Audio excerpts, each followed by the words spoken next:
ನಿಮಗೆ 30 ವರ್ಷ, ಕಣ್ಣಿಗೆ 65 ವರ್ಷ, ಆ ಥರ ಆಗುತ್ತೆ. ಸೊ ನಿಮ್ಮ ಏಜ್ನ ನಾನು ಪೋಸ್ಟ್ಪೋನ್ ಮಾಡೋಕ್ಕಾಗಲ್ಲ, ಬಟ್ ವಯಸ್ಸಾಗೋದನ್ನ ತಪ್ಪಿಸ್ತೀನಿ. ಬ್ಲಡ್ pH 7.35 ಮೈಂಟೈನ್ ಆಗೋಕ್ಕೆ. ನಿಮಗೆ 30 ವರ್ಷ, ಮೂಳೆಗೆ 60 ವರ್ಷ, ನಿಮಗೆ 30 ವರ್ಷ, ಕಣ್ಣಿಗೆ 65 ವರ್ಷ, ಆ ಥರ ಆಗುತ್ತೆ. ಸೊ ನಿಮ್ಮ ಏಜ್ನ ನಾನು ಪೋಸ್ಟ್ಪೋನ್ ಮಾಡೋಕ್ಕಾಗಲ್ಲ, ಬಟ್ ವಯಸ್ಸಾಗೋದನ್ನ ತಪ್ಪಿಸ್ತೀನಿ. ಅದು ನೀರಿನಲ್ಲಿದೆ, ಆಹಾರದಲ್ಲಿದೆ. ಸೊ ನಾವು ಇತ್ತೀಚೆಗೆ majority of the people Kaveri ನೀರಿಗೆ ದಯವಿಟ್ಟು ಆರ್ ಒ ಹಾಕೋಬೇಡಿ. ಆ ಆರ್ ಒ ಟೆಕ್ನಾಲಜಿ ಏನು ಅಂದರೆ, ನಿಮ್ಮದು ಬರೀ ಮೆಂಬ್ರೇನ್ ಇಟ್ಬಿಟ್ಟಿರ್ತಾರೆ, ಒಳಗಡೆ ನೀರು ಮಾತ್ರ ಹೋಗುತ್ತೆ, ಮಿನರಲ್ಸ್ನೆಲ್ಲ ಎಳೆದು ಬಿಡುತ್ತೆ. ಸೊ ಆ ಥರ 25 ಇರೋದೆಲ್ಲ ಕುಡಿತಾರೆ, ಭಾಳ ತಪ್ಪು ಸರ್. TDSಸು ನಿಮ್ಮ ನೀರಲ್ಲಿ ನೋಡಿ. ಕೆಲವ್ರು ಹೇಳ್ತಾರೆ ಸರ್ ನಮ್ಮಲ್ಲಿ ಬೋರ್ವೆಲ್ ವಾಟರ್ ಸರ್ ಏನು ಮಾಡೋದು ಅಂತ. ಈಗ ನಮ್ಮ ಏರಿಯಾದಲ್ಲಿ ಬೋರ್ವೆಲ್ ವಾಟರ್ 150ರಿಂದ 200 ಮಿನರಲ್ಸ್ ಇದೆ, ನಾವು ಆರು ಹಾಕ್ಕೋಬಾರ್ದು. ಕೆಲವು ಕಡೆ 700-800 ಇರುತ್ತೆ. ಅದಕ್ಕೆ ನೀವು ಆರು ಹಾಕ್ಕೊಳ್ಳಿ, ಬಟ್ ನಿಮ್ಮದು ಮಿನರಲ್ಸ್ TDS 150 ಮಾಡ್ಕೋಬೇಕೇ ಹೊರತು 25 ಮಾಡ್ಕೋಬಾರ್ದು. 25 ಮಾಡ್ಕೊಂಡು ಕುಡಿದ್ರೆ we are drinking nothing but poison every day. So ಅದಕ್ಕೆ ನೀರಿನ ಬಗ್ಗೆ ಇದೆಲ್ಲ ಬಹಳ ಬಹಳ ಮುಖ್ಯ ಸರ್. ನೀರಿಗೆ ನಾವು ಪ್ರಾಮುಖ್ಯತೆ ಕೊಡಬೇಕು. ನಾವು ಬರೀ ಒಳ್ಳೆ ಆಹಾರ ತಿಂತೀವಿ, ಅದೂ ಬೇಕು, ಅದ್ರ ಜೊತೆಗೆ ನೀರು ಬಹಳ ಬಹಳ. Water is the first best medicine for your body sir. ಅದೇ ದೊಡ್ಡ ಔಷಧಿ. ಹೌದು ಸರ್. ಆಮೇಲೆ ಇದು ಸರ್, ಕಾವೇರಿ ನೀರು ಡೈರೆಕ್ಟಾಗಿ ಕುಡಿಬೇಕಾ?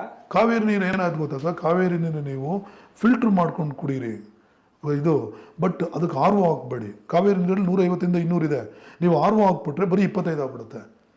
ಅದು ಕುದಿಸ್ಕೊಂಡು ಕುಡಿಬಾರ್ದು. ಕುದಿಸ್ಕೊಂಡು ಕುಡಿ, ಅದಕ್ಕೆಲ್ಲ ನಾನು ಅಡ್ಡ ಬರಲ್ಲ ಸರ್. ಮಿನರಲ್ಸ್ನ ಕಡಿಮೆ ಮಾಡ್ಕೋಬೇಡಿ. ಆರ್ ಒ ಅಂದ್ರೆ ನಿಮ್ಗೆ ಗೊತ್ತಲ್ಲ ಸರ್, ಆರ್ ಒ ಟೆಕ್ನಾಲಜಿ ಏನು ಅಂದರೆ 70% ನೀರು ಒಂದು ಸೈಡಲ್ಲಿ ಹೊಟ್ಟೋಗ್ತಾ ಇರುತ್ತೆ, 30% ಮಾತ್ರ ಬರ್ತಾ ಇರುತ್ತೆ. 10 ಲೀಟ್ರಲ್ಲಿ 7 ಲೀಟ್ರ್ ವೇಸ್ಟ್ ಆಗುತ್ತೆ. ನಾವು 3 ಲೀಟ್ರ್ ಚೆನ್ನಾಗಿದೆ ಅಂತ ಕುಡಿತೀವಿ. ಅದು ಯಾಕೆಂದರೆ ಗೊತ್ತಾಗಲ್ಲ, ನೀರಿಗೆ ಕಲರೂ ಬರಲ್ಲ, ವಾಸನೆನೂ ಬರಲ್ಲ ಸರ್. ಚೆನ್ನಾಗಿದೆ ಅಂತ ಕುಡಿತೀವಿ. ಭಾಳ ವರ್ಷ ಸರ್. ನೀರು ಮತ್ತು ಆಹಾರ ಸರಿ ಮಾಡಿಕೊಂಡ್ರೆ 190 ಭಾಗ ಕಾಯಿಲೆ ಬರಲ್ಲ ಸರ್. ಈಗ ನೋಡಿ, ನೀರು ಬಹಳ ಮುಖ್ಯ. ನಮ್ಮ ಹತ್ರ ಎಷ್ಟೇ ದುಡ್ಡಿದ್ರೂ ಎಷ್ಟೇ ಇದ್ರೂ ಹರಿಯೋ ನೀರು ನಮ್ಮ ಮನೆಗೆ ಬರಲ್ಲ. ಹರಿದ್ವಾರ ಆಗಲಿ, ಋಷಿಕೇಶ್ ಆಗಲಿ, ಪ್ರಯಾಗ್ರಾಜ್ ವಾಟರ್ ಆಗಲಿ ಬರೋದಿಲ್ಲ. ಹರಿಯೋ ನೀರು ಕುಡಿದ್ರೆ ನಮ್ಮ ಆರೋಗ್ಯ ಚೆನ್ನಾಗಿರುತ್ತೆ ಅಂತ ಆವಾಗಲೇ ಹೇಳಿದ್ದೀನಿ. ಹರಿಯೋ ನೀರು ಹೆಂಗೆ ತಗೊಳ್ಳೋದು, ಏನು ಮಾಡಿದ್ದಾರೆ ಜಪಾನ್ ಅವರು, ಪ್ರಪಂಚದಲ್ಲಿ ಎಲ್ಲ ದೇಶದಲ್ಲೂ ಹರಿಯೋ ನೀರನ್ನ ಸ್ಟಡಿ ಮಾಡಿಬಿಟ್ಟು ಅದರಲ್ಲಿ 4 ಹೆಲ್ತಿ ಪ್ರಾಪರ್ಟೀಸ್ ಇದೆ ಅಂತ ನಾನು ಅವಾಗಲೇ ಹೇಳಿದೆ. ಆ ಹೆಲ್ತಿ ಪ್ರಾಪರ್ಟೀಸು ನೋಡಿ, ಇದು ಕಾವೇರಿ ವಾಟ್ರು, ಇದರಲ್ಲಿ ಕೆಟ್ಟೋಗಿದೆ ಕಾವೇರಿ ವಾಟ್ರು, ನಿಂತಿರೋ ನೀರು ಕಾವೇರಿ ವಾಟ್ರು. ಈ ಕಾವೇರಿ ವಾಟ್ರು ಇದು ನೀರು ಒಂದೇ ಥರ ಕಾಣಿಸುತ್ತೆ.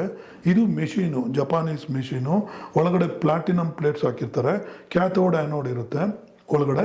ಈ ನಿಂತಿರೋ ನೀರು ಈ ಮೆಷಿನ್ ಒಳಗೆ ಹೋಗ್ಬಿಟ್ಟು ಈಚೆ ಬಂದರೆ 60ನೇ ಇಸ್ವಿ ಹರಿಯೋ ನೀರಾಗುತ್ತೆ.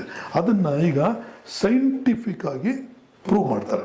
ಓಕೆ, ನೋಡಿ ಇವಾಗ ಏನು ಮಾಡೋದು, ಫಸ್ಟ್ ಪ್ರಾಪರ್ಟಿ ನೋಡಿ, ಇವಾಗ ಕಾವೇರಿ ನೀರದು, ಇದು ಕಾವೇರಿ ನೀರು. ಎಲ್ಲರೂ ಹೇಳ್ತಾರೆ ಕ್ಲೀನ್ ಆಗಿದೆ, ಏನೂ ತೊಂದರೆ ಇಲ್ಲ.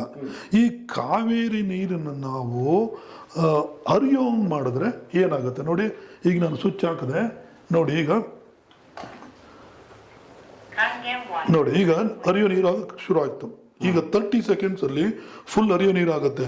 ನಿಂತಿರೋ ನೀರು ಯಾವ ಥರ ಹರಿಯೋ ನೀರು ಆಗುತ್ತೆ, 4 ಪ್ರಾಪರ್ಟೀಸ್ನ ಅಷ್ಟನ್ನು ನಾನು ನಿಮಗೆ ತೋರಿಸ್ತೀನಿ. ಈಗ ನೋಡಿ, ಈಗ ಹರಿಯೋ ನೀರು ಬರ್ತಾ ಇದೆ ಇಲ್ಲಿ, ಸೇಮ್ ಕಾವೇರಿ ವಾಟರ್ನೇ. ಕಾವೇರಿ ವಾಟ್ರು ನೋಡಿ, ಈಗ ಇದರಲ್ಲಿ ಆಕ್ಟಿವ್ ಹೈಡ್ರೋಜನ್ ಅಂತ ಇರುತ್ತೆ. 9.27% of your body weight is hydrogen. ಈಗ ನೀವು ಹೈಡ್ರೋಜನ್ನ ನೀವು ಕಣ್ಣಲ್ಲಿ ನೋಡಿರಲ್ಲ, ಈಗ ನೋಡ್ಬೋದು. ಹೈಡ್ರೋಜನ್ ಕಾಣುತ್ತೆ, ಈಗ ಹೈಡ್ರೋಜನ್ ಕಣ್ಣು ಕಾಣಿಸುತ್ತೆ, ಅಂದರೆ ಜಲಜನಕ ನೋಡಿ, ಇಲ್ಲಿ ಕಾಣಿಸುತ್ತೆ ನೋಡಿ. ಇದು ಈ ಜಲಜನಕ ನಮ್ಮ ದೇಹದೊಳಗೆ ಹೋದ್ರೆ ಬಾಡಿ ಎಲ್ಲ ಕಾಯಿಲೆನೂ ಅದಷ್ಟೇ ಸರಿ ಮಾಡ್ಕೊಳ್ಳುತ್ತೆ ಸರ್. ನೋಡಿ ಸರ್, ಇಡಿ, ನೀವು ಬೇಗ ಇಡಿ. ನೋಡಿ, ಇದು ಹೈಡ್ರೋಜನ್. ಗುಳ್ಳೆ ಗುಳ್ಳೆ ಸ್ವಲ್ಪ ಹೊತ್ತಿಗೆಲ್ಲ ಹೊಟ್ಟೋಗುತ್ತದು.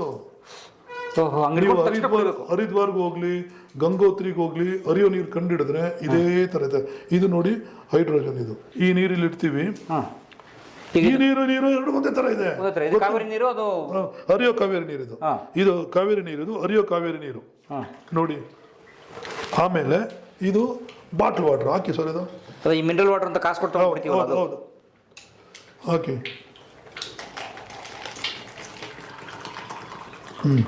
ಬಿಡಿ, ಈಗ ನೋಡಿ, ಇದು ಏರಿಯೇಟೆಡ್ ವಾಟ್ರು, ಅಸಿಡಿಕ್ ವಾಟ್ರು ತೆಗಿರಿ ಇದು ಹಾಕಿ.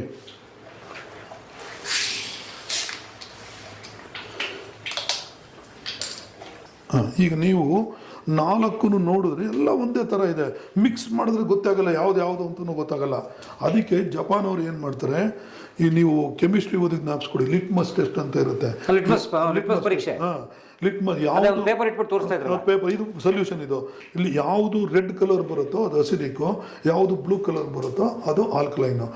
ಫ್ಲೋಯಿಂಗ್ ವಾಟರ್ ಆಲ್ಕಲೈನ್ ಥ್ರೋಡ್. ಸೊ ಬ್ಲೂ ಕಲರ್ ಬಂದರೆ ಇಟ್ಸ್ ಗುಡ್ ಫಾರ್ ಹೆಲ್ತ್ ಅಂತ. ನೋಡಿ ಇದು ಸ್ಪ್ರೈಟ್ ನೋಡಿ, ಅಂದ್ರೆ ಅಸಿಡಿಕ್ ವಾಟರ್. ಅಸಿಡಿಕ್ ವಾಟರ್ ನೋಡಿ, ನಮ್ದು ಇದು ಎಷ್ಟು ವರ್ಷದಿದೆ ನೋಡಿ, ಯಾವುದು ಬಾಟಲ್ ವಾಟರ್, ಬಾಟ್ಲಲ್ಲಿ ಮಾರೋ ಮಿನರಲ್ ವಾಟರ್. ಹೌದು ನೋಡಿ, ನಮ್ಮ ಕಾವೇರಿ ವಾಟರ್ ಎಷ್ಟು ಕೆಟ್ಟೋಗಿದೆ ನೋಡಿ. ಅದೇ ಕಾವೇರಿ ವಾಟರ್ ಈಗ ನೋಡಿ, ನಾನೇನು ಮ್ಯಾಜಿಕ್ ಮಾಡ್ತಾ ಇಲ್ಲ ನೋಡಿ, ನಾನು ಮ್ಯಾಜಿಕ್ ಮಾಡ್ತಾ ಇಲ್ಲ ನೋಡಿ. ಈ ಥರ ನಮ್ಮ ದೇಹದಲ್ಲಿ ಈ ಥರ ನೀರು ನಮ್ಮ ದೇಹದೊಳಗೆ ಇರಬೇಕು. ಬೇಕಂದ್ರೆ ನಾವು ವಾಟರ್ ಡ್ರಮ್ಮು, ಬೈ ಚಾನ್ಸ್ ನೀವು ಏರಿಯೇಟೆಡ್ ವಾಟ್ರು ಇದೆಲ್ಲ ಕುಡಿತೀರಲ್ಲ ನೋಡಿ, ಒಂದು ಚೂರು ಹಾಕಿದ್ರೆ ನೋಡಿ ನಮ್ಮ ದೇಹ ಕೆಟ್ಟೋಯ್ತು. ಯಪ್ಪ, ಅದರಲ್ಲಿರೋ ಅಷ್ಟು ಗುಣ ಹೋಯ್ತು, ಎಲ್ಲ ಹೊಟ್ಟೋಯ್ತು, ನಮ್ಮ ದೇಹನೇ ಕೆಟ್ಟೋಗುತ್ತೆ. ಸೊ ನಮ್ಮ ಬಾಡಿ ಒಳಗಡೆ ಈ ಥರ ಇರಬಾರ್ದು ನೀರು, ಈ ಥರ ಬ್ಲೂ ಕಲರ್ ಇರಬೇಕು ನಮ್ಮ ದೇಹದಲ್ಲಿ ನೀರು. ಆ ಥರ ಇದ್ರೆ ನೀರು ಒಂದೇ ಕಡೆ ನಿಲ್ಲಲ್ಲ, ಲಿವರ್ಗೆ ಹೋಗುತ್ತೆ, ಕಿಡ್ನಿಗೆ ಹೋಗುತ್ತೆ, ಬ್ರೈನ್ಗೆ ಹೋಗುತ್ತೆ, ಎಲ್ಲ ಕಡೆ ಕ್ಲೀನ್ ಮಾಡ್ಕೊಂಡು ಬರುತ್ತೆ ನಾವು. ಸೊ ಆ ಥರ ನೀರು ನಮ್ಮ ದೇಹದಲ್ಲಿ ಇರಬೇಕು. ಆ ನೀರನ್ನ ಹಾಳು ಮಾಡ್ಬಿಟ್ವಿ ನೋಡಿ. ಇದನ್ನ ಟೀ ಬ್ಯಾಕೆಟು, ಇದನ್ನ ನಾವು ನಮ್ಮ ಹಾರ್ಟ್ ಅನ್ಕೊಳ್ಳೋಣ, ಕಿಡ್ನಿ ಅನ್ಕೊಳ್ಳೋಣ, ಲಿವರ್ ಅನ್ಕೊಳ್ಳೋಣ. ಇದರಲ್ಲಿ ಸಣ್ಣ ಸಣ್ಣ ತೂತಿರುತ್ತೆ, ನೀರು ಸಣ್ಣ ಇದ್ರೆ ಒಳಗೆ ನುಗ್ಗಿ ಟೀನ ಈಚೆ ಎಳ್ಕೊಂಬಂದ್ರೆ ಹಾರ್ಟು, ಕಿಡ್ನಿ, ಬ್ರೈನ್ ಎಲ್ಲ ಸ್ನಾನ ಮಾಡ್ಕೊಂತ ಅಂತ ಅರ್ಥ. ನೀರು ದಪ್ಪ ಇದ್ರೆ ಒಳಕ್ಕೆ ಹೋಗಲ್ಲ, ಕ್ಲೀನ್ ಆಗಲ್ಲ. ನೋಡಿ ಫಾರ್ ಎಕ್ಸಾಂಪಲ್ ನಾವು ನಿಂತಿರೋ ಕಾವೇರಿ ನೀರು ನೋಡಿ, ನಮ್ದು ಕಾವೇರಿ ನೀರು ಸರ್ ನಾವು ದಿವಸ ಕುಡಿತೀವಿ ನೋಡಿ. ಟೀ ಈಚೆಗೆ ಬಂದಿಲ್ಲ ನೋಡಿ, ಟೀ ಈಚೆಗೆ ಬಂದಿಲ್ಲ. ಇದೇ ಇದನ್ನ ನೋಡಿ, ಇದನ್ನ ನಾನು ಹರಿಯೋ ಕಾವೇರಿ ನೀರಿಗೆ ಬಿಟ್ಟೆ, ಸೇಮ್ ಕಾವೇರಿ ವಾಟ್ರೆ, ಅಲ್ಲಿರೋ ಕಾವೇರಿ ವಾಟರ್ ಮೆಷಿನಿಂದ ಈಚೆ ಬಂದಿದೆ ನೋಡಿ. ಆ ಮಷೀನಿಂದ ಹರಿಯೋ ಕಾವೇರಿ ನೀರಾಯ್ತು. ಹರಿಯೋ ಕಾವೇರಿ ನೋಡಿ. ಈಗ ಟೀ ಹೆಂಗ್ ಬರ್ತಾ ಇದೆ ನೋಡಿ, ನಾನೇನು ಮ್ಯಾಜಿಕ್ ಮಾಡ್ತಾ ಇಲ್ಲ, ಅಥವಾ ಬೇರೆ ಯಾವುದೋ ಬ್ಯಾಗ್ ಮೋಸನ ಮಾಡ್ತಾ ಇಲ್ಲ, ಏನು ಮಾಡ್ತಾ ಇಲ್ಲ, ಸೇಮ್ ಕಣ್ಣೆದ್ರಿಗೇನೆ ನೋಡಿ ಬರಲ್ಲ. ತಿರ್ಗಾ ನೋಡಿ ಬಾಟ್ಲ್ ವಾಟರ್ ಹಾಕಿ, ಅಯ್ಯೋ ಬರ್ತಾ ಇಲ್ಲ ನೋಡಿ. ಅಯ್ಯೋ ಅಂದ್ರೆ ಅದರಲ್ಲಿರೋ ಅಂಶ ಒಳಗಡೆ ನುಗ್ಗಿ ಅದೇ ಥರ ಒಳಗಡೆ ಕ್ಲೀನ್ ಆಗ್ಬೇಕು ನೋಡಿ. ಈಗ ಅದೇ ಟೀ ಪ್ಯಾಕೆಟ್ಗೆ ನಂದನ್ನ ಹಾಕಿದೆ ನೋಡಿ, ಒಳಗಡೆ ನುಗ್ಗಿ ಕಿತ್ಕೊಂಡ್ಬರ್ತಾರೆ. ಅದೇ ಥರ ಒಳಗಡೆ ಹಾರ್ಟು, ಕಿಡ್ನಿ, ಬ್ರೈನ್ ಎಲ್ಲ ಕ್ಲೀನ್ ಆಗಬೇಕು. ಆವಾಗ ನಮಗೆ ಕಾಯಿಲೆ ಬರಲ್ಲ. ಸೊ ನಮಗೆ ಗೊತ್ತಿಲ್ಲ ಒಳಗಡೆ ಲಂಗ್ಸು ಸ್ನಾನ ಮಾಡ್ಕೊಂಡು ನಿಮ್ಗೆ ಯಾಕೆ ಕೋವಿಡ್ ಬರುತ್ತೆ ಸರ್, ಒಳಗಡೆ ಹಾರ್ಟ್ ಸ್ನಾನ ಮಾಡ್ಕೊಂಡು ನಿಮ್ಗೆ ಹಾರ್ಟ್ ಅಟ್ಯಾಕ್ ಆಗುತ್ತೆ, ಒಳಗಡೆ ಬ್ರೈನ್ ಸ್ನಾನ ನಿಮ್ಗೆ ಯಾಕೆ ಸ್ಟ್ರೋಕ್ ಬರುತ್ತೆ ಸರ್ ತಡೆಗಟ್ಟೋದು, ಸ್ಟ್ರೋಕ್ ಆಗದೆ ಇರೋಂಗೆ ನೋಡ್ಕೊಳ್ಳೋದು ಕಣ್ಣು ಕಾಣಿಸಲ್ಲ. ಸ್ಟ್ರೋಕ್ ಆದಮೇಲೆ ಹಾರ್ಟ್ ಅಟ್ಯಾಕ್ ಆದಮೇಲೆ ಟ್ರೀಟ್ಮೆಂಟ್ ಕೊಡ್ತಿರಲ್ಲ ಲಕ್ಷ ಅದು ಕಣ್ಣು ಕಾಣಿಸುತ್ತೆ. ಜನ ಅದಕ್ಕೆ ಇಂಪಾರ್ಟೆನ್ಸ್ ಕೊಡ್ತಾರೆ. ಅದಕ್ಕೆ ಬರದೇ ಇರೋಂಗೆ ನೋಡ್ಕೊಳ್ಳೋದು ಒಳ್ಳೇದು. ತೆಗಿರಿ ನೋಡಿ, ಅರ್ಶಿನ, ಇದು ಅರ್ಶಿನ ಒಳ್ಳೇದು ಅಂತ ಎಲ್ಲರಿಗೂ ಗೊತ್ತು. ಅದು ಗಾಯ ಆದ ತಕ್ಷಣ ಹಚ್ತಿದ್ರಲ್ಲ, ಈ ಅರ್ಶಿನ ಹೈಯೆಸ್ಟ್ ಆಂಟಿ ಕ್ಯಾನ್ಸರ್ ಪ್ರಾಪರ್ಟಿ ಇದೆ ಸರ್ ಅರ್ಶಿನಕ್ಕೆ. ಹೌದು ಸರ್. ಈಗ ಅರ್ಶಿನ ತಗೊಂಡವ್ರಿಗೆ ಇದು ಬರಲ್ಲ ನೋಡಿ. ಅರ್ಶಿನ ಇದಕ್ಕೆ ಹಾಕಿದ್ರೆ ನೋಡಿ, ಕಾವೇರಿ ವಾಟರ್ಗೆ ಹಾಕಿದ್ರೆ ಕರ್ಗದೇ ಇಲ್ಲ ನೋಡಿ, ಕಲರ್ ಹೆಂಗಿದೆ ನೋಡಿ, ಎಲ್ಲ ಹಂಗಂಗೆ ಇದೆ, ಕರ್ಗದೆ ಇರೋದು. ಅದೇ ಕಾವೇರಿ ವಾಟರ್, ಹರಿಯೋ ಕಾವೇರಿ ನೀರಾದ್ರೆ ಹೆಂಗ್ ಕರ್ಗೋಗುತ್ತೆ ನೋಡಿ. ಎರಡಕ್ಕೂ ಎಷ್ಟು ಡಿಫ್ರೆನ್ಸ್ ಇದೆ ನೋಡಿ ಸರ್. ಅಯ್ಯೋ, ಅದೇ ಅರ್ಶಿನ. ಇದು ವಾಸನೆ ನೋಡಿ, ಇದು ವಾಸನೆ ಎಷ್ಟು ಚೆನ್ನಾಗಿದೆ, ಇದ್ರ ವಾಸನೆ ಎಷ್ಟಿದೆ ನೋಡಿ ನೀವೇ. ಇದು ಕಮ್ಮಿ ಇದೆ, ಇದು ಕಮ್ಮಿ, ಇದ್ರ ಕಮ್ಮಿ. ಇದು ಅಂದ್ರೆ ನಾವು ಹೇಳೋದು ಅರ್ಶಿನ ಹಾಕಿದಾಗ ಏನಾಗುತ್ತೆ ಅಂದ್ರೆ ನಮ್ಮ ಉದ್ದೇಶ ಏನು ಅಂದ್ರೆ ಅರ್ಶಿನ ನನ್ನ ದೇಹಕ್ಕೆ ಒಳ್ಳೇದು ಮಾಡಲಿ ಅಂತ. ಅರ್ಶಿನ ಹಾರ್ಟ್ ಒಳಗೆ ಹೋದ್ರೆ, ಬ್ರೈನ್ ಒಳಗೆ ಹೋದ್ರೆ, ಲಂಗ್ಸ್ ಅಲ್ಲಿ ಹೋದ್ರೆ ಕ್ಯಾನ್ಸರ್ ಬರಲ್ಲ. ಅದಕ್ಕೋಸ್ಕರ ನಾವು ಅರ್ಶಿನ ತಿನ್ನೋದು. ಹಳೆ ಕಾಲದಲ್ಲಿ ಕರೆಕ್ಟಾಗಿ ತಿಂತಿದ್ವಿ, ಕಾಯಿಲೆ ಬರ್ತಿರ್ಲಿಲ್ಲ. ಈಗ ದೇವರಿಗೆ ವಿರುದ್ಧವಾಗಿ ಹೋಗ್ತೀವಿ, ಪೆನಾಲ್ಟಿ, ದೇವರು ಮೆಟ್ಟವ್ ನೋಡಿದ್ದಾನೆ. ನಾಗರಿಕತೆ ಜಾಸ್ತಿಯಾಗಿ ನಾವು ಹಾಳಾಗ್ತಾ ಇದ್ದೀವಿ. ಹೌದು ಸರ್. ಇದು ತಗೊಳ್ಳಿ ಸರ್, ನಿಮ್ಗೆ ಇದನ್ನು ಟೊಮಾಟೊ ಹಣ್ಣು. ನಾವು ಇವಾಗ ಇನ್ನೊಂದು ಹೇಳ್ತೀನಿ ನಾನು ನೋಡಿ. ಮುಂಚೆ ಅಕ್ಕಿ ಹುಳ ಬೀಳೋದು, ಬೇಳೆ ಹುಳ ಬೀಳೋದು, ತರಕಾರಿ ಹುಳ ಬೀಳೋದು. ಈಗ ಹುಳ ಬಿದ್ದರೆ ನಾವು ಪರ್ಚೇಸ್ ಮಾಡಲ್ಲ. ಅಕ್ಕಿಗೆ, ಬೇಳೆಗೆ ಎಲ್ಲ ಬೋರಿಕ್ ಆ್ಯಸಿಡ್ ಹಾಕ್ತಾರೆ, 20 ವರ್ಷ ಆದರೂ ಕೆಡಲ್ಲ. ನಿಮ್ಮ ನೀರು ಕಾವೇರಿ ನೀರಲ್ಲಿ ತೊಳೆದ್ರೆ ಹೋಗಲ್ಲ. ತರಕಾರಿನೂ ಅಷ್ಟೇ, ನಿಮ್ಮ ನೀರಲ್ಲಿ ತೊಳೆದ್ರೆ ಹೋಗಲ್ಲ. ವಿಷ ತಿಂದು ಬಿಡ್ತೀವಿ, ಥೈರಾಯ್ಡು, ಕ್ಯಾನ್ಸರು ಎಲ್ಲ ಜಾಸ್ತಿ ಆಗ್ತಾ ಇದೆ. ಈ ಹರಿಯೋ ನೀರಲ್ಲಿ ನಾವು ಈ ಫುಡ್ಡನ್ನ ತೊಳೆದ್ರೆ ಬಗ್ಳ ಬಂದಂಗೆ ಬರುತ್ತೆ. ಅದನ್ನು ನೀವೇ ಕಣ್ಣಲ್ಲಿ ನೋಡ್ತೀರ. ಈಗ ಅಕ್ಕಿ ಹಾಕ್ತೀರಾ? ಸಾಕ್ಬಿಡಿ. ಅದು ಅಲ್ಲಗೆ ಹಾಕಿ ಅಕ್ಕಿ. ಇದು ಪಾಲಿಶ್ ಅಕ್ಕಿನೇ. ಎಲ್ಲ ಅಂಗಡಿಲಿ ಸಿಗೋದು. ನೋಡಿ, ಈಗ ಕಾವೇರಿ ವಾಟರ್ಗೆ ಹಾಕ್ತೀನಿ.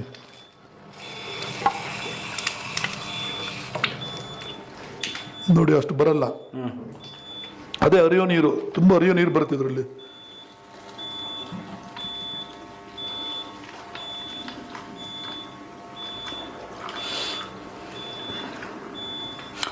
ಎಷ್ಟು ಡಿಫ್ರೆನ್ಸ್ ಇದೆ ನೋಡಿ ಸರ್ ನೀವೇ. ಇನ್ನೂ ಸ್ವಲ್ಪ ಅಲ್ಲಾಡ್ಸಿದ್ರು ಇನ್ನೂ ಜೋರ ಬಂದ್ಬಿಡುತ್ತೆ. ಅಲ್ಲ ನೀವೇನು ಅಲ್ಲಾಡ್ಸೋದು ಇಲ್ಲಪ್ಪ ನೋಡಿ, ಎಷ್ಟೊಂದು ಸರ್ ವೈಟ್ ಜಾಸ್ತಿ ವೈಟ್ ಇರೋದು. ಹೌದು, ಅದು ಪೆಸ್ಟಿಸೈಡ್, ಬೋರಿಕ್ ಆಸಿಡ್. ಅದು ಅಷ್ಟು ವಿಷ ತಿಂತೀವಿ ಸರ್ ನಾವು. ನೋಡಿ ಎಷ್ಟು ಕ್ಲಿಯರ್ ಕಟ್ಟಾಗಿ ಕಾಣಿಸ್ತಾ ಇದ್ದಾನೆ ಇದು. ಬರೀ ಇಷ್ಟು ಅಕ್ಕಿಲೇನೆ ಒಂದು ಇಡೀನೂ ಇಲ್ಲ. ಅಷ್ಟು ಬರುತ್ತೆ ನೋಡಿ. ಅಷ್ಟು ಅದಕ್ಕೆ ಔಷಧಿ ಹೊಡೆದವ್ರೆ. ಔಷಧಿ ಹೊಡೆದವ್ರೆ. ಇದು ತಗೊಳ್ಳಿ ಬೇಕಾದ್ರೆ. ಯಾವ್ದು ನೆಕ್ಸ್ಟ್ ತರಕಾರಿ ತಂದಿರಾ? ಟೊಮೊಟೊ ನೋಡಿ ಶೈನಿಂಗ್ ಎಷ್ಟು ಹೊಳೆಯುತ್ತೆ. ಅದ್ರ ಮೇಲೆ ರೈತರು ಹೊಡೆಯೋದು pesticide oil base sir. Oil based pesticide ಹೊಡೆದ್ರೆ ಏನಂದರೆ, ಆಯಿಲ್ ಬೇಸು ಗಿಡದ ಮೇಲೆ ಹೊಡೆದ್ಬಿಟ್ರೆ ಅವ್ರ ಉದ್ದೇಶ ಮಳೆ ಬಂದರೂ ಹೋಗ್ಬಾರ್ದು ಅಂತ. ಕೋಟಿಂಗ್ ತರ. ಸೊ ನಾವು ತಿಂದ್ಬಿಡ್ತೇವೆ. ಇದು ಮಳೆ ಬಂದರೂ ಹೋಗ್ಬಾರ್ದು ಅಂತ ಹೊಡಿತಾರೆ. ನಮ್ಮ ನೀರಲ್ಲಿ ತೊಳೆದ್ರೆ ಹೋಗಲ್ಲ, ಈ ಹರಿಯೋ ನೀರಲ್ಲಿ ತೊಳೆದ್ರೆ ಎಷ್ಟು ವಿಷ ಬರುತ್ತೆ ನೀವೇ ಕಣ್ಣಲ್ಲಿ ನೋಡ್ಬೋದು. ಉದಾಹರಣೆಗೆ ಆಪಲ್ ಮೇಲೆ ನೈಸ್ ಹೊಡಿತಾ ಇರುತ್ತೆ, ಕೆತ್ತಿರೋ ವ್ಯಾಕ್ಸ್ ತರ ಬರ್ತಾನೆ ಇರುತ್ತೆ. ಅದೆಲ್ಲ ದೇಹಕ್ಕೆ ಬೇಡದೇ ಇರೋ ವಸ್ತು ಸರ್. ಅದು ನಾವು ತುಂಬ ತಿಂತೀವಿ ಸರ್, ತುಂಬ ತಿನ್ನಕ್ಕೆ ಹೋಗ್ತಾ ಇದೀವಿ ಬೇಡದೇ ಇರೋ ವಸ್ತುನ. ಮನುಷ್ಯ ದುಡ್ಡಿಗೆ ಇಂಪಾರ್ಟೆನ್ಸ್ ಕೊಡ್ತಾನೆ ಸರ್, ಇದಕ್ಕೆ ಇಂಪಾರ್ಟೆನ್ಸ್ ಕೊಡ್ತಾ ಇಲ್ಲ ಸರ್. ಇಲ್ಲೇ ಗೊತ್ತಾಗ್ತಾ ಇದೆ ನೋಡಿ, ಬಿಡ್ತಾ ಇದೆ ಅದೆಲ್ಲ. ಅಂದ್ರೆ ಅದು ಕೊಡದಿರೋಂತ ಕೆಮಿಕಲ್ ಪಾರ್ಟಿಕಲ್ಸ್ ಎಲ್ಲ ಈಚೆ ಬರುತ್ತೆ ಸರ್. ನಾಪ್ಟಾಲ್ ತಂದಿದೆ ನಿಮ್ಮ ಕಣ್ಣುಗಳ ರಕ್ಷಕ. ಇದುವೇ rimless adaptive power mobile protection reading glasses. ಇದು ಇಲ್ಲೇ ಗೊತ್ತಾಗ್ತಾ ಇದೆ ನೋಡಿ, ಬಿಡ್ತಾ ಇದೆ ಅದೆಲ್ಲ. ಅಂದ್ರೆ ಅದು ಕೊಡದಿರೋಂತ ಕೆಮಿಕಲ್ ಪಾರ್ಟಿಕಲ್ಸ್ ಎಲ್ಲ ಈಚೆ ಬರುತ್ತೆ ಸರ್. ಬೆಳೆಯೋ ರೀತಿ ನಿಮ್ಮ ಕೈಲಿಲ್ಲ, ನಮ್ಮ ಕೈಲಿಲ್ಲ. ಅವ್ರು ಔಷಧಿ ಹೊಡಿಬೇಡ ಅಂತ ಹೇಳಕ್ಕೆ ನಮ್ಗೆ ಆಗೋದೇ ಇಲ್ಲ. ನಮಗೆ ಎಲ್ಲಿ ಬೆಳಿತಾರೋ ನಮಗೆ ಗೊತ್ತಿಲ್ಲ. ಅದಕ್ಕೆ ನಾನೇನು ಹೇಳ್ತೀನಿ ಅಂದರೆ, ಈಗಿರೋ ಟೆಕ್ನಾಲಜಿಲಿ ಹೊರಗಡೆ ಕ್ಲೀನ್ ಮಾಡ್ಕೊಳ್ಳೋದು ಕಲ್ತ್ಕೊಳ್ಳಿ. ಬೈ ಚಾನ್ಸ್ ಒಳಗೆ ಕೊಟ್ಟಾಯ್ತು, ಒಳಗಡೆ ಕ್ಲೀನ್ ಮಾಡೋದು ಇದರಿಂದ ಕಲ್ತ್ಕೊಳ್ಳಿ. ಸೊ ಇದ್ರ ಫಸ್ಟ್ ಎಫೆಕ್ಟ್ ಏನು ಅಂದರೆ, ಈಗ BP ಮಾತ್ರೆ ನಾವು ಡಾಕ್ಟ್ರುಗಳು BP ಮಾತ್ರೆ ಬರೀತೀವಿ, 200 ರೂಪಾಯಿ 100 ಇರುತ್ತೆ. ನಾವು ಫಸ್ಟ್ ಮಾತ್ರೆ ಬರೀದು ಯೂರಿನ್ ಜಾಸ್ತಿ ಆಗಿ ಮಾತ್ರೆ ಬರೀತೀವಿ ಫಸ್ಟ್ ಮಾತ್ರೆ. ಈ ನೀರು ಕುಡಿದ್ರೆ, ನೀವು ಮಾಮೂಲಿ ನಿಮ್ಮ ಮನೆ ನೀರು ಕುಡಿದ್ರೆ 5 ಸಲ ಯೂರಿನ್ ಮಾಡ್ತೀರಾ, ಈ ನೀರು ಕುಡಿದ್ರೆ 10 ಸಲ ಯೂರಿನ್ ಮಾಡ್ತೀರಾ. ಅಂದರೆ ಏನು ಅರ್ಥ ಅಂದರೆ, ಒಳಗಡೆ ಎಲ್ಲ ಚೆನ್ನಾಗಿ ಕ್ಲೀನ್ ಆಗ್ತಾ ಇದೆ ಅಂತ ಅರ್ಥ ಸರ್. BP, ಶುಗರು, ಕ್ಯಾನ್ಸರು ಒಳಗಡೆ ನುಗ್ಗಿದ್ರೆ ಕ್ಯಾನ್ಸರ್ ಆಟೋಮೆಟಿಕ್. ನಾನೇನು ಹೇಳ್ತೀನಿ ಅಂದರೆ, ಕ್ಯಾನ್ಸರ್ ಟ್ರೀಟ್ಮೆಂಟ್ ನಾನು ಅಡ್ಡ ಬರಲ್ಲ. ಅವ್ರು ಏನಾದ್ರು ಟ್ರೀಟ್ಮೆಂಟ್ ತೊಗೊಳ್ಳಿ, ಡಯಾಲಿಸಿಸ್ ಮಾಡ್ಕೊತಿದ್ರೆ ನಾನು ಅಡ್ಡ ಬರಲ್ಲ. ಬಟ್ ಏನಂದರೆ, ಕ್ಯಾನ್ಸರ್ ತೊಗೊಳ್ಳಿ. ಇವಾಗ ಡಯಾಲಿಸಿಸ್ ಅವ್ರು ಯೂರಿನ್ ಮಾಡಲ್ಲ, ನಾವು ಯೂರಿನ್ ಮಾಡಿದ್ರೆ ಬೇಜಾರು ಮಾಡ್ಕೊತಾರೆ. ಈ ನೀರು ಕುಡಿದ್ರೆ ಯೂರಿನ್ನು ಕೆಳಗಡೆಯಿಂದನೇ ಬರುತ್ತೆ. ಯೂರಿನ್ ಮಾಡಿದ್ರೆ ಕೈ ಮುಗಿತಾರೆ. ನನ್ನ ಹತ್ರ ಬಂದು ನೀರು ತೊಗೊಂಡು ಹೋಗ್ತಾರೆ. ಈ ನೀರಿನ ಜನ ಹೊರಗಡೆ ಇಡಲ್ಲ, ಬೀರುಗಳು ಇಟ್ಕೊಂಡು ಬೀಗ ಹಾಕ್ಕೊಂತಾರೆ ಸರ್ ಡಯಾಲಿಸಿಸ್ ಪೇಷಂಟ್ಸು. ಅಷ್ಟು ಚೆನ್ನಾಗಿ ವಾಸಿ ಆಗುತ್ತೆ. ಡೆಂಗ್ಯೂ ಫೀವರ್ಗೆ 3 ಲಕ್ಷ ರೂಪಾಯಿ ಕೊಡ್ತಾರೆ ಸರ್, ಡೆಂಗ್ಯೂ ಫೀವರ್ಗೆ ಟ್ರೀಟ್ಮೆಂಟು. ಬಟ್ ಈ ನೀರು ಕುಡಿದ್ರೆ ಎಷ್ಟು 3 ಸಿಗ. ಅವರು ನಮ್ಮ ಲ್ಯಾಬೋರೆಲ್ಲ ಇದ್ದಾರೆ, ಕೇಳಿ ಹೇಳ್ತೀವಿ ನೋಡಿ ಎಷ್ಟು ಅನುಕೂಲ ಆಗುತ್ತೆ ಸರ್. ಸರ್ ಇದು ಮೆಷೀನು ಒಂದು 2 ಲಕ್ಷ ಚಿಲ್ಲರೆ ಇರ್ಬೋದು. ಫಸ್ಟು ಜನ ಕಾಸ್ಟ್ಲಿ ಅಂತಾರೆ, ಬಟ್ 30 ವರ್ಷ ಬಾಳಿಕೆ ಬರುತ್ತೆ. 30 ವರ್ಷ 10 ರೂಪಾಯೂ ಬೀಳಲ್ಲ ಸರ್. ಒಂದು ಚಿನ್ನದ್ದು ಇದಕ್ಕೆ ಎಷ್ಟು ಕೊಡ್ತೀವಿ ಸರ್? ಚಿನ್ನದ ಸರಕ್ಕೆ ಎಷ್ಟು ಕೊಡ್ತೀವಿ ಸರ್? 10 ಲಕ್ಷ ಕೊಟ್ಟು ಕಾರ್ ತೊಗೊತೀವಿ. 5 ವರ್ಷ ಆದಮೇಲೆ ಕಾರ್ಗೆ 50,000 ಬೆಲೆ ಸರ್, ಅಲ್ವಾ ಸರ್? ಕೋವಿಡ್ ಬಂದು ಎಷ್ಟು ಜನ ದುಡ್ಡು ಕೊಟ್ಟರು. ಕೋವಿಡ್ ಟೈಮಲ್ಲಿ ನನಗೆ ವೇಣುಗೋಪಾಲ, ಆಕ್ಷನು, ಆಂಜನೇಯ ಅಂತ ಸುಟ್ಟಿದ್ದಾರೆ. ಕೋವಿಡ್ ಟೈಮಲ್ಲಿ ಎಲ್ಲರಿಗೂ ಫ್ರೀಯಾಗಿ ನೀರು ಕೊಟ್ಟೆ. ಎಲ್ಲರಿಗೂ 3 ದಿವಸ 4 ದಿವಸಕ್ಕೆ ನಾರ್ಮಲ್ಲು. ಐಸಿಲಿರೋರು ಈ ನೀರು ಕುಡಿದು ಬೇಗ ಮನೆಗೆ ಬಂದುಬಿಟ್ರು. ಎಷ್ಟು ಸತ್ತೋದ ಮೇಲೆ ಏನು ಉಪಯೋಗ ಸರ್? ಅಲ್ಲ, ಫ್ಲವರ್ ಡೆಕೋರೇಷನ್ಗೆ ನನ್ನ ಮಗಳು ಮದುವೆಗೆ 10 ಲಕ್ಷ ರೂಪಾಯಿ ಕೊಟ್ಟೆ. 7 ಗಂಟೆಗೆ 11 ಗಂಟೆಗೆ ಬಿಸಾಕಿದ್ರು. ಅದು ಬೆಟ್ರೋ ಇದು ಬೆಟ್ರೋ ಸರ್? ನಾನು ಹೇಳೋದೇನೆಂದರೆ, ಮಗಳಿಗೆ ಮದುವೆ ಮಾಡ್ತೀರಾ, ಇದನ್ನು ಮಾಡ್ತೀರಾ, ಒಂದು ಒಡವೆ ಅನ್ನೋದನ್ನು, ಆರೋಗ್ಯದ ಒಡವೆ ಅಂತ ಒಂದು ಗಿಫ್ಟ್ ಕೊಡಿ. ಇದನ್ನು 30 ವರ್ಷ ಕೆಲಸ ಮಾಡುತ್ತೆ. 30 ವರ್ಷ ಕೆಲಸ ಮಾಡಿದ್ರೆ ಜೀವಮಾನ ಪೂರ್ತಿ ಅವರು ನಿಮ್ಮನ್ನು ನೆನೆಸ್ಕೊತಾರೆ ಸರ್. ಆ ಥರ ಮನೆಯವರು ಒಬ್ಬರೇ ಕುಡಿಯೋಲ್ಲ, ಎಲ್ಲರೂ ಕುಡಿತಾರೆ. ಎಷ್ಟು ಜನಕ್ಕೆ ಬೇಕಾದ್ರೂ ನಾವು ಯೂಸ್ ಮಾಡ್ಕೋಬೋದು ಸರ್ ಈ ಥರ.